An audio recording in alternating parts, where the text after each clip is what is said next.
అందరికీ నమస్తే అండి. దేశవ్యాప్తంగా దాదాపుగా ఏడాది కాలంగా సర్ స్పెషల్ ఇంటెన్సివ్ రివిజన్ అంటే ఓటర్ల జాబితా సమగ్ర సవరణ జరుగుతోంది. బీహార్లో జరిగింది, లక్షలాది ఓట్లు తీసేశారు. తమిళనాడులో జరిగింది, లక్షలాది ఓట్లు తీసేశారు. పశ్చిమ బెంగాల్లో జరిగింది, చాలా రాష్ట్రాల్లో జరుగుతోంది. అయితే ఇప్పుడు పశ్చిమ బెంగాల్లో ఈ నేపథ్యంలో పశ్చిమ బెంగాల్లో జరుగుతున్న ఉద్రిక్త పరిస్థితులు ఇతర రాష్ట్రాల్లో ఎక్కడా జరగలేదు. ఈ పశ్చిమ బెంగాల్ రాష్ట్రంలో ఈ సర్ దీనిలో భాగంగా 58,20,899 ఓట్లు తొలగించారు.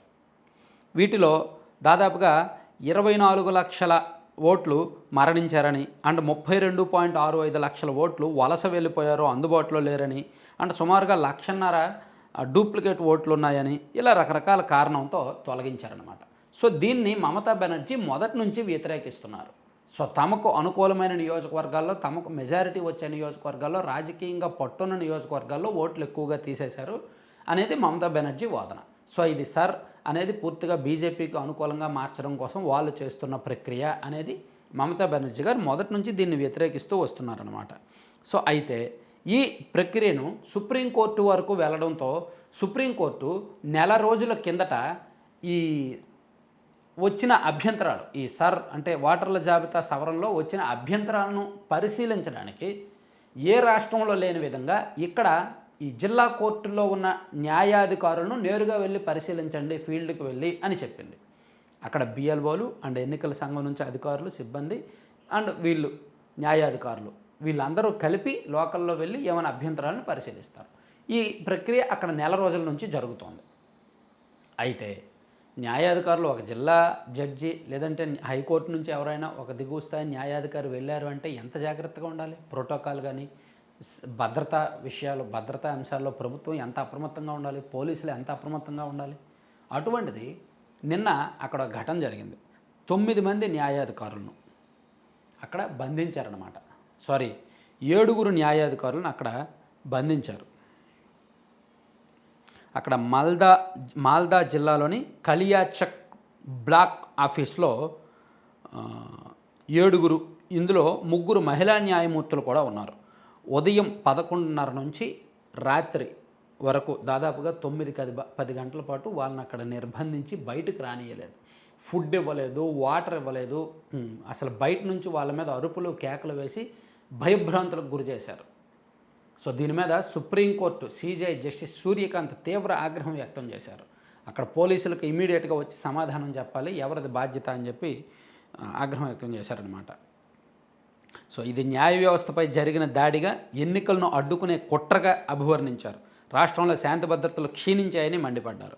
సో న్యాయమూర్తుల ఆపదలో ఉన్నప్పుడు రాష్ట్ర ప్రభుత్వ యంత్రాంగం, పోలీసులు సకాలంలో స్పందించలేదని సుప్రీంకోర్టు తప్పుపట్టింది.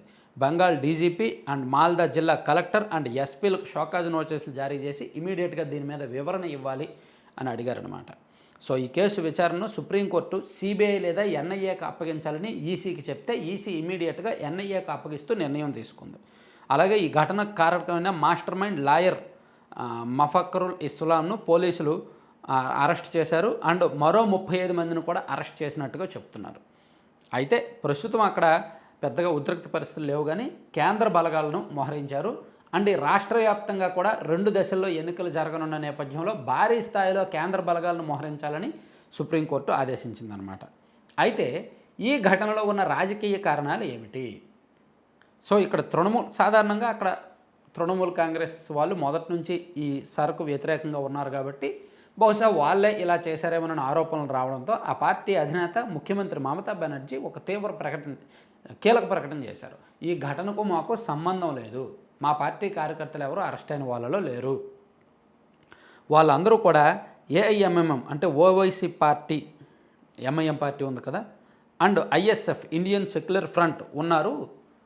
సో అక్కడ ఉన్న వాళ్ళందరూ మ్యాక్సిమం ముస్లిమ్సే, వాళ్ళందరూ కూడా ఎంఐఎం పార్టీ వాళ్ళు అండ్ ఐఎస్ఎం వాళ్ళే. వారికి అక్కడ బీజేపీ మద్దతు ఉంది, లోకల్లో అక్కడ కార్యకర్తలు అండ్ బీజేపీ నాయకులు కలిసే తిరుగుతారు, కాబట్టి ఇది వాళ్ళ పని అని మమతా బెనర్జీ ఆరోపణలు చేశారు.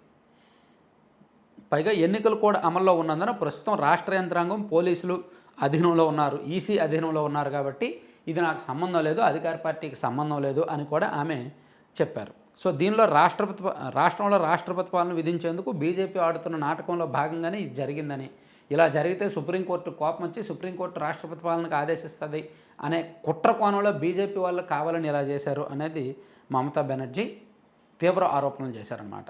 సో మరోవైపు సుప్రీంకోర్టు ఈ ఘటన రాష్ట్ర యంత్రాంగం పూర్తి వైఫల్యంగా చెప్పింది, అండ్ బీజేపీ వాళ్ళేమో ప్రభుత్వ వైఫల్యం అని చెప్పారు. సో ఇక్కడ రాజకీయంగా కూడా ఒకరినొకరు ఆరోపణలు ప్రత్యారోపణలు చేసుకుంటున్నారు. మీరు ఒకటి గమనించారా, ఏ రాష్ట్రంలో కూడా ఇటువంటి ఘటనలు జరగల. అసలు న్యాయాధికారుల విచారణే ఏ రాష్ట్రంలో లేదు. కానీ ఇక్కడ ఉన్న పరిస్థితుల నేపథ్యంలో న్యాయాధికారులను నేరుగా ఫీల్డ్కి వెళ్ళి విచారించమన్నారు. సో విచారణకు వెళ్ళిన న్యాయాధికారులను నిర్బంధించడం ఇప్పుడు వరకు ఎక్కడా జరగల, కానీ ఇక్కడ జరిగింది. అంటే ఈ రాష్ట్రంలో ఎన్నికలు ఏ రకంగా జరగబోతున్నాయి అనడానికి ఇదో ఉదాహరణ. పశ్చిమ బెంగాల్ అన్ని రాష్ట్రాల లాంటి రాష్ట్రం అయితే కాదండి. ఇక్కడ విపరీతమైన హింస ఉంటుంది. ఇప్పుడే కాదు, గతంలో కూడా కొన్ని దశాబ్దాల నుంచి ఎన్నికలు అయ్యాయి అంటే, ఎన్నికలు వచ్చాయంటే ఇక్కడ విపరీతమైన హింస ఉంటుంది. అది తృణమూల్ కాంగ్రెస్ కావచ్చు, సిపిఎం వామపక్షాలైనా కావచ్చు. వామపక్షాలంటే దేశవ్యాప్తంగా ఒకలాంటి రాజకీయాలు ఉంటాయి, ఒకలాంటి భావజాలం ఉంటుంది. పశ్చిమ బెంగాల్ వచ్చేసరికి వీళ్ళ రాజకీయం, వీళ్ళ భావజాలం మారిపోద్ది. విపరీతమైన హింసకు వాళ్ళు కూడా ఉంటారన్నమాట ప్రత్యక్షంగా. సో టీఎంసీ కూడా అదే బాట, కాంగ్రెస్ కూడా అదే బాట. సో ఇప్పుడు బీజేపీ కూడా ఆల్మోస్ట్ అదే బాట. సో ఇప్పుడు గత ఎన్నికల్లో హింస అంతగా లేదు, తగ్గింది. ఇప్పుడు పూర్తిగా హింస లేకుండా ఎన్నికలు నిర్వహించాలని చూస్తున్నారు. ఈసీ సీరియస్గా ఉంది, సుప్రీంకోర్టు అబ్జర్వేషన్ ఉంది, అండ్ కేంద్ర ప్రభుత్వం, ఎన్నికల సంఘం అందరూ కూడా సీరియస్గానే చూస్తున్నారు. అయితే అక్కడ డార్క్ లైఫ్ ఎక్కువ, బయట ప్రపంచానికి తెలియని రహస్యాలు అక్కడ ఎక్కువ ఉంటాయి. ఒక రకమైన డార్క్ మాఫియా ఎక్కువ ఉంటుంది, మాఫియా సామ్రాజ్యం ఎక్కువ ఉంటుంది. సో అవినీతి, అత్యాచారాలు, అనాగరికత ఇవన్నీ కూడా బయట ప్రపంచానికి తెలియకుండా జరిగి అప్పటికప్పుడు మాయమైపోతుంటాయి. అత్యాచారాలు జరుగుతుంటాయి, లోకల్లో పంచాయతీలు చేసి వదిలేస్తుంటారు. సో ఇవన్నీ కూడా రెగ్యులర్గా జరుగుతుంటాయి. సో మనం ఆర్జీకర్ మెడికల్ కాలేజ్ ఒక ఘటన ఉంది కదా, దాదాపుగా ఏడాదిన్నర కిందట 2 ఏళ్ల కిందట జరిగింది. సో ఆ ఘటన ఏమో ఫస్ట్ ఏమో ఎవడ నైట్ వాచ్మెన్ ఉన్న సందీప్ అనేవాడు చేశాడు అన్నారు, అతన్ని అరెస్ట్ చేశారు. ఆ తర్వాత లేదు ఇది గ్యాంగ్ రేపు మూకుమ్మడిగా జరిగిందని చెప్పి నిర్ధారించారు. కానీ ఆ తర్వాత మళ్ళీ లేదు వీడియో కారణమని వాడిని అరెస్ట్ చేసి వాడిని చూపించారు. ఇలా రకరకాలుగా ఆ కేసునే పూర్తిగా ఇప్పుడు మాయం చేశారు. ఇటువంటి ఘటనలు అక్కడ ఎన్నో. సో ఆ కాలేజీలో ఇదే కాదు, ఈ కాలేజీలో ఎన్నో ఘటనలు జరిగాయి. అప్పట్లో నేషనల్ మీడియాలో వార్తలు వచ్చాయి, కానీ సిబిఐ డెప్త్గా వెళ్ళలేదు. అలాగే అక్కడ ఇటువంటి దారుణమైన ఘటనలు ఉంటాయి. అండ్ ఇటువంటి కాలేజీల్లో నిషేధిత మాదక ద్రవ్యాలు విచ్చలవిడిగా వాడుతుంటారు. సో ఇవన్నీ ఉన్నాయన్నమాట. సో అవి మారాలి అంటే అక్కడ అధికారం మారాలి. అదే ఇక్కడ బీజేపీ ప్రయత్నం చేస్తోంది. అక్కడ పరిస్థితి చూస్తుంటే అధికార మార్పిడి ఖాయంగానే కనిపిస్తోంది. ఆ విషయం తెలుసు కాబట్టే మమతా బెనర్జీ ఒకసారి ఆమె ఓడిపోతే మళ్ళీ బీజేపీ చేతుల్లోకి ఒకసారి ఒక రాష్ట్రం వెళ్ళిందంటే మళ్ళీ బయటకు లాక్కోవడం కష్టమని మమతా బెనర్జీకి బాగా తెలుసు కాబట్టి ఆమె కూడా పూర్తి స్థాయిలో డూ ఆర్ డై అనేటట్టు రాజకీయం చేస్తున్నారు. చాలా మొండిగా చేస్తున్నారు.